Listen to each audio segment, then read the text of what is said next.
Hey, what's up guys? So today I'm going to show you a pattern of workflow to get a bump map brush into Sculptris.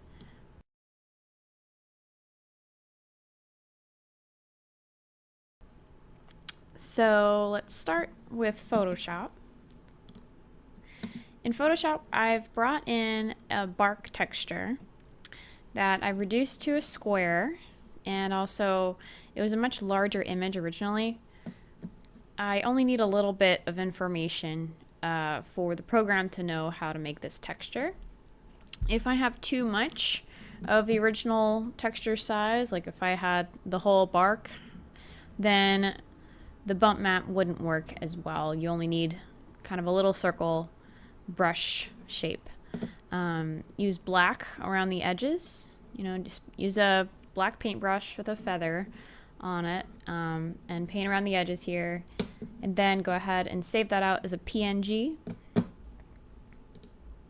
And the size on this guy is roughly 3 by 3 inches. It's not perfectly square, but that's okay. All right. Once you are in Sculptris, you're going to click on this brush, and it's going to ask you, what do you want to bring in? So you go into New, and you select whatever brush you want to bring in. These guys didn't work as well in my experiments. They're just maybe too much gray. The bump map works with white and black to determine where the texture is. So I think there was too much gray. Also, I did white around the edges. You want a smaller size, not a bigger one like this. This is too much texture. This is plenty. And go ahead and click open. And here we are. I can go ahead and X out of this old guy. Click on that. Brings me back here. And with a bump map texture, it's just going to take a lot of experimentation. I'm going to start a new plane. That's okay. Changes can be lost. So you can see these are the subdivisions you start out with on a plane. You're going to want more than that. So if you click subdivide all, you can see that you can get quite a few subdivisions right off the bat. I also want to take off symmetry, because I don't really want it for this particular operation. And then, so we're just going to experiment with how this brush works. If you're using a pressure sensitive tablet, this can be a little bit less predictable. So I'd recommend using a mouse, but do whatever feels comfortable for you. So right now I have my detail way up. I have my strength pretty high. I can mess with that. Clay makes it look a little different. And of course the size. I have it on airbrush right now. So as you can see, you get a pretty decent texture. And it works best if you just do kind of swipes. If you hold down the mouse, it's just going to keep adding that texture. So you can maybe create some funky tumor growths on your tree or whatever. And of course this process will work for other types of bump mapping as well. If you want to do, you know, like skin or something like that, this works well for that. So let's just play around with what strength does. And if we make it pretty small, we can do some weird stuff like this. In the options, you can change a few things. Unified tool settings, this is mostly for working with your tablet.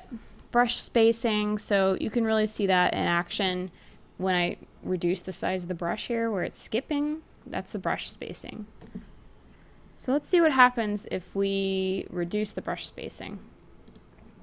I'm going to increase my size again.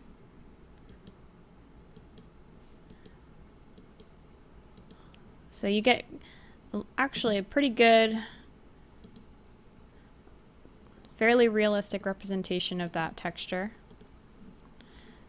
And if we increase the brush spacing like so, doesn't do too much. Let's reduce our strength. So you can have a little bit more subtle variation around your object, which is nice. So that's a pretty quick way to get a lot of texture onto your object. Another thing you can do in Sculptris, which is pretty cool, is you can import OBJ files from another 3D program. So I've made a little box here in 3ds Max, and as you can see, I have added a couple of subdivisions here. When you import this shape into Sculptris, Sculptris wants to smooth out the edges, so with a couple of subdivisions here, a couple of loops, it tells the program that you want to keep the integrity of these corners. Alright, so I've already exported this out. The way you would do that, I have this, and this is in 3ds Max specifically. I have this object selected, I go here, I want to go into export, and there's this little arrow, export selected, and then I can go ahead and save as type OBJ, give it a file type name. Let's just call this box test 3. Save, and then some presets come up. I'm working in Sculptris, which is a product of ZBrush, so I'm leaving it on the ZBrush preset. You can see what it does here. And export. Done. All right. Back into Sculptris. What I can do is go here where it says import. There's this little new sphere, new plane, OBJ import. Okay. Let's open that new one that we just made. Box test 3. Yes, we're okay. Making a new scene. Change is lost. That's fine. I don't want to import my mapping data. Okay. And here we go. Pretty cool. We can import objects between different programs, which is convenient. You can also export from Sculptris into 3ds Max.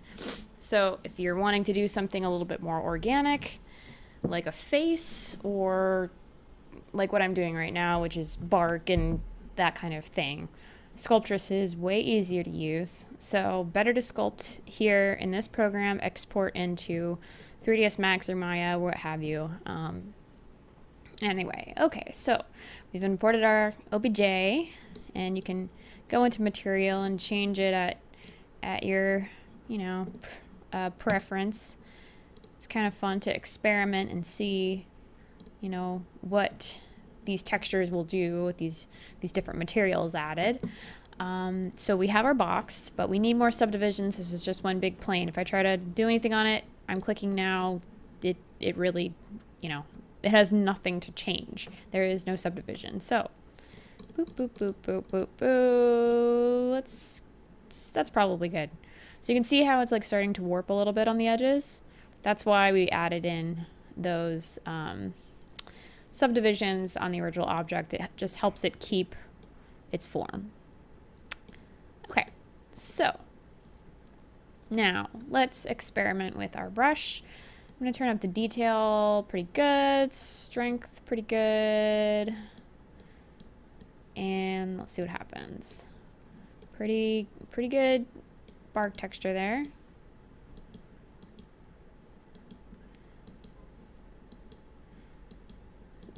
With this kind of blue, that's pretty decent water as well. So you can see that's a little bit more barkish, a little too shiny. How about that? Okay. Strength up. Get some more pokey areas. Can flip it over. Okay, so that's clicking with the mouse. And it's best to do like little sweeps. If you hold the mouse too long, you're going to end up dragging the points. So you'll get those like kind of dripping, warping effects. I'm going to switch over to my tablet pen, just so you can see the little bit of difference there, and I'm gonna just start a new object. New scene. Okay, cool. Remember, I have to subdivide again. All right. So with my pen, it's a little bit more gentle. I can use my pressure, and you know, it's just a little bit harder to judge what it's gonna do, obviously. So we got kind of a cool mountain shape. That's not what we're looking for. So with the pen tool, I'm going to reduce my strength, turn up my detail, and that helps a bit, right? So anyway, what I'm getting at here is this process takes experimentation. You know, each bump map is going to be a little different. Each shape that you're working on top of is going to be a little different. So you're going to just play with your settings, okay? Options, you can play with the brush spacing. We'll turn that down. You can play with the pressure sensitivity on your brush, or you can just click around, which is a little bit more predictable. And you can airbrush or not. I recommend airbrush. One more show a different effect.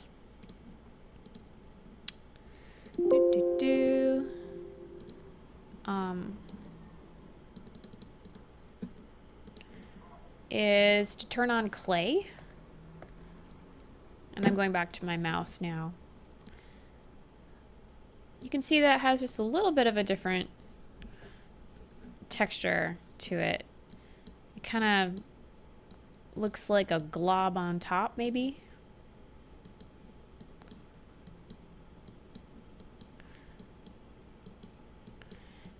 Looks a little juicier.